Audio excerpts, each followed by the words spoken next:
ஆலயா cotton வேட்டிகள், ஷர்ட்டுகள், wedding celebration.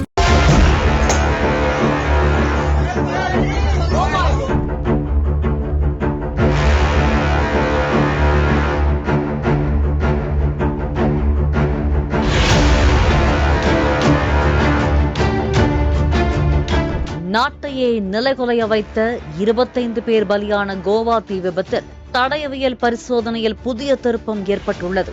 அதுவும் 25 பேரில் 3 பேர் மட்டுமே தீ விபத்தால் உயிரிழந்தார்கள் எனவும் தகவல் வெளியாகியுள்ளது. மேலும் தீ விபத்தின் புதிய வீடியோ காட்சி வெளியாகி பரபரப்பை ஏற்படுத்தி வருகிறது.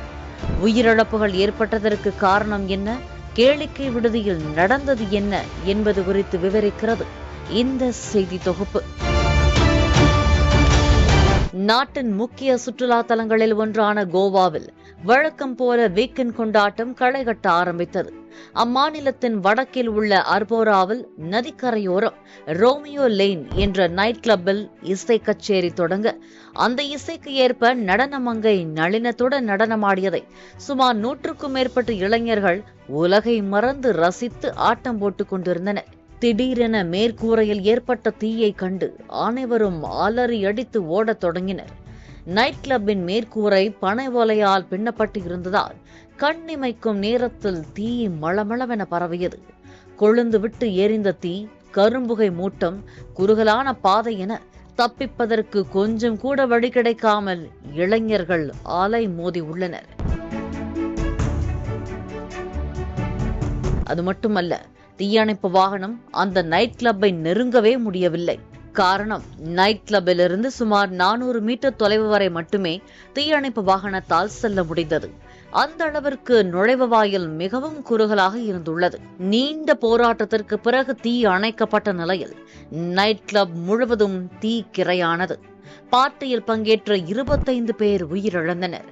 அதில் 5 பேர் சுற்றுலா பயணிகள், 20 பேர் ஊழியர்கள் என கூறப்படுகிறது.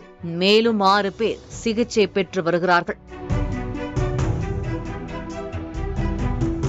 முதலில் சிலிண்டர் வெடித்ததால் தீ விபத்து ஏற்பட்டதாக கூறப்பட்ட நிலையில் மின் பட்டாசால் விபத்து ஏற்பட்டதாக அம்மாநில முதலமைச்சர் பிரமோத் சாவந்த் தெரிவித்துள்ளார்.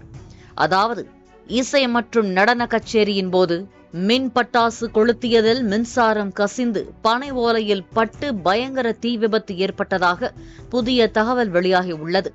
மேலும் உயிரிழந்த 25 பேரில் 3 பேர்தான் தீ விபத்தால் உயிரிழந்துள்ளனர் எனவும் மீதமுள்ளவர்கள் மூச்சு திணறலால் உயிரிழந்தார்கள் எனவும் கூறப்படுகிறது.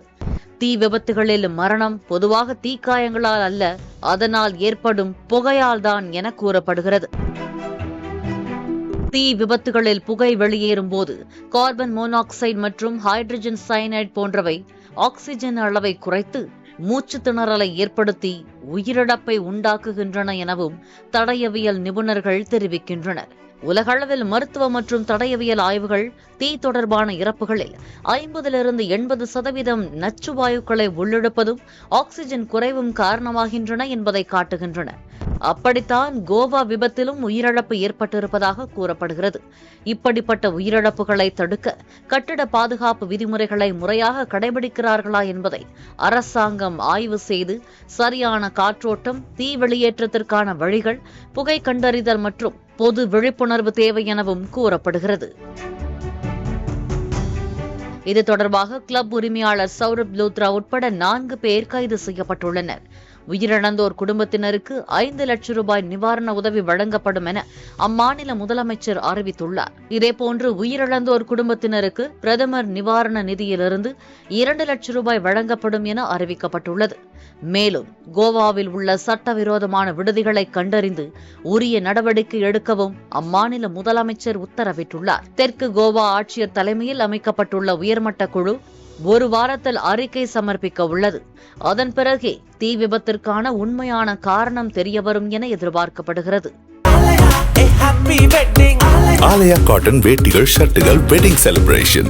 பிளே ஸ்டோர் மற்றும் ஆப் ஸ்டோரில் இருந்து பாலிமர் செயலியை QR கோடு மூலம் பதிவிறக்கம் செய்யுங்கள். செய்திகளை உடனுக்குடன் பெறுங்கள்.